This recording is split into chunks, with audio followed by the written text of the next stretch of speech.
circuit break, and a 1 meter with digital panel, and a circuit 3-phase, and a single phase,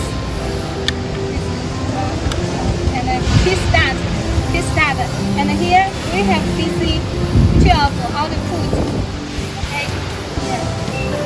So inside, this is our battery, and then the filters, and then the diesel engine.